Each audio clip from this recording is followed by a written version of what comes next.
नमस्कार मंडळी. सुप्रीम कोर्टाने आज एक ऐतिहासिक निर्णय घेतलाय. तो म्हणजे SC/ST जे आरक्षण आहे, SC/ST प्रवर्गातील जे आरक्षण आहे त्याच्यामध्ये उपवर्गीकरण करण्याचा. उपवर्गीकरण यांना आपण जर समजलं असं सोप्या शब्दात, तर समजा SC जे प्रवर्ग आहे, SC प्रवर्गामध्ये कडं लागू करणे.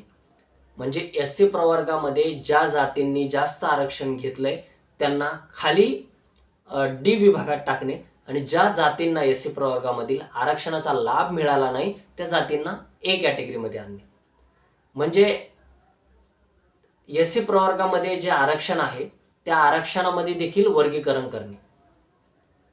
एखादी जातीने जास्त आरक्षण घेतलंय त्यांना खालच्या ड मध्ये टाकणे आणि काही ज्या जाती आहेत ज्यांना आरक्षणाचा लाभ मिळाला नाही अशा जातींना वरती आणणे.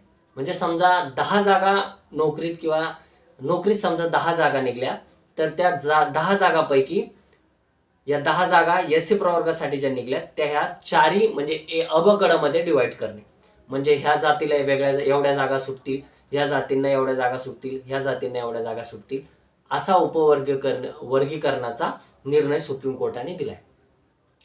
हा निर्णय अंशतः म्हणा किंवा थोड्याफार प्रमाणात स्वागतार्ह आहे, परंतु याचा दुष्परिणाम देखील मोठा होऊ शकतो. समजा एखाद्या जातीला ड विभागात टाकले तर त्या जातीला स्वतःवर अन्याय झालाय असं वाटू शकतं आणि ती रस्त्यावर उतरू शकते. ती मोठे मोठे मोर्चे काढू शकते, आक्रोश करू शकते. महाराष्ट्रातच नव्हे तर ज्या देशात ती जात राहते, ज्या ज्या भागात ती जात राहते तिथं तो आक्रोश दिसू शकतो. त्यांना वाटू शकतं की हा आमच्यावर झालेला अन्याय आहे, आम्हाला याच्यातून काढून याच्यात टाकलं. कुठेतरी याचे दुष्परिणाम अशा प्रकारचे दिसू शकतात. हे राजकीय असू शकतात, सामाजिक दुष्परिणाम देखील असू शकतात. दुसरा, क्रिमिलेअर देखील लागू करण्याचे प्रयत्न याच्यात दिसत आहेत. क्रिमिलेअर लागू केलं जात आहे असं देखील बोललं जाते. आता क्रिमिलेअर म्हणजे काय? सध्या क्रिमिलेअर ओबीसी साठी लागू आहे. क्रिमिलेअर म्हणजे समजा एखाद्या व्यक्तीला, तो व्यक्ती IAS ऑफिसर झालेला आहे, आरक्षणातून मोठा क्लास 1 अधिकारी झालेला आहे, गव्हर्नमेंट ऑफिसमध्ये आहे, विमा बँकेत वेगवेगळ्या मोठ्या हुद्द्यावर नोकरीला आहे, शिक्षणात देखील त्याने आरक्षण घेतलेलं आहे. अशा व्यक्तीच्या परिवाराला ते आरक्षण लागू होणार नाही. कारण त्या परिवारातली समजा त्याची वडीलधारी व्यक्ती, तिचे वडील समजा ती मोठी हुद्द्यावर आहे, त्यामुळे तिच्या मुलांना आता ते आरक्षण लागू होणार नाही. ती एक क्रीमी लेअर मध्ये गेली, म्हणजे क्रीम फॅमिली झाली, ती आता आरक्षणातून बाहेर निघणार. याचे देखील दुष्परिणाम मोठ्या प्रमाणात आहेत. कारण भारतात अप्पर कास्ट म्हणा, मोठ्या ज्यांना आपण ओपन कॅटेगरीतल्या मोठमोठ्या जाती म्हणू शकतो, सवर्ण म्हणतो, त्या सवर्णाकडून आजही खालच्या जातीतल्या अवर्णांवर, SC/ST कॅटेगरीतल्या लोकांवर अन्याय अत्याचार आताही होत आहेत आणि त्यांना जातीच्या चष्म्यातून बघितलं जातंय. हे सत्य कोणीही नाकारू शकत नाही.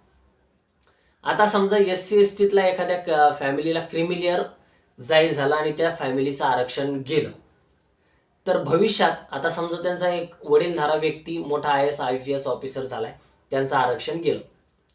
आता ते त्यांच्या मुलाबाळांना आरक्षण नाहीये. त्यांना आता खुल्या प्रवर्गातून जे नोकरीमध्ये यायचंय किंवा शैक्षणिक आता जे शिक्षण घ्यायचंय ते ओपन खुल्या कॅटेगरीमधून घ्यायचंय. अशा वेळेस जी जात व्यवस्था आहे ती कुठेतरी समोर येते. त्या जातीला त्या जातीच्या चष्म्यातून बघितलं जाते. त्यामुळं खुल्या प्रवर्गातून जरी ते पास झाले तर त्यांना नोकरी लागण्याची शक्यता अत्यंत कमी आहे. खूपच कमी आहे, नसल्यासारखी. त्याचं कारण आहे त्यांची जात.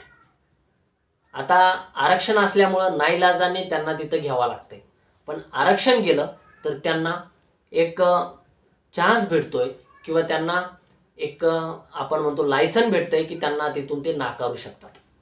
अशा प्रकारे हळूहळू ही आरक्षणाची पद्धत, या आरक्षणाच्या पद्धतीमधून ज्यांना ज्या जातींना बाहेर काढायचंय अशा जाती ऑटोमॅटिकली या पद्धतीतून बाहेर निघतील आणि परत एकदा त्या मागासलेपणात जाऊ शकतात, अशी दाट शक्यता निर्माण झालेली आहे.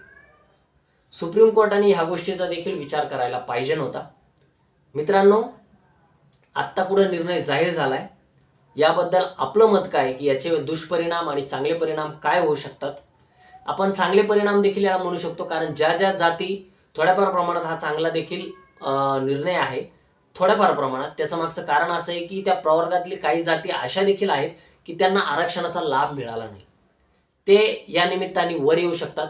परंतु काही जातींना जो लाभ मिळाला आहे ते काही दिवसांनी त्या जाती परत मागासलेपणात येऊ शकतात. असा देखील इम्पॅक्ट, असा देखील याचा दुष्परिणाम होऊ शकतो. याबद्दल आपलं मत काय ते कमेंटमध्ये जरूर कळवा. व्हिडिओ आवडला असेल तर लाईक करा, चॅनलला सबस्क्राईब करायला विसरू नका.